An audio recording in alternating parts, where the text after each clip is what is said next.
मानवता की सेवा। अपने कर्म से दिया मानवता की सेवा का संदेश। महिला संत आंडाल पूजा में लीन थी, तभी पास के गांव के लोग आए और सहायता का आग्रह करने लगे।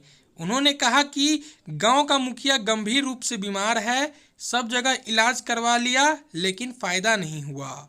अब आप ही कुछ करके उसे बचा सकती हैं।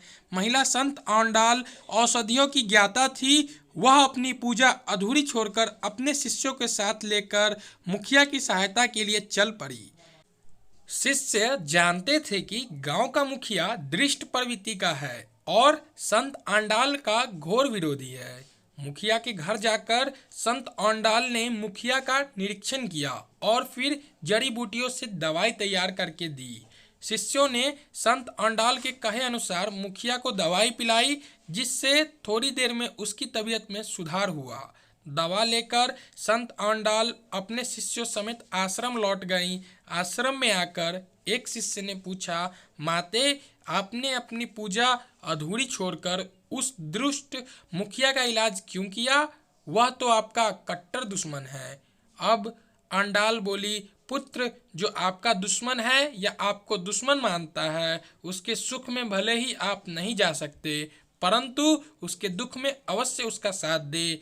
हो सकता है इससे दुश्मनी की खाई भर जाए। ईश्वर हर प्राणी में है, इसलिए प्राणी की सेवा ही ईश्वर की सेवा है। हमें ईश्वर सेवा का कोई भी मौका छोड़ना नहीं चाहिए। शिष्य यह सुनकर श्रद्धा विभूत हो गए। सार यह है कि दुख में सबके काम आना चाहिए। इससे दुखी व पीड़ित व्यक्ति को दुख से लड़ने की ताकत मिलती है। आशा करता हूँ कि आपको इस कहानी से ज़रूर कुछ सीखने को मिले होगी कि कैसे हमें हमारे दुश्मन को भी दुखी वक्त में उससे सहायता करनी चाहिए। ऐसे ही हर रोज़ एक नया कहानी सुनने के लिए और ज्ञान पाने के लिए हमारे चैनल को सब्सक्राइब कर दे और साथ में ही आप इस कहानी के बारे में क्या कहना चाहते हैं हमें कमेंट में ज़रूर बताएं। तब तक के लिए जय हिंद।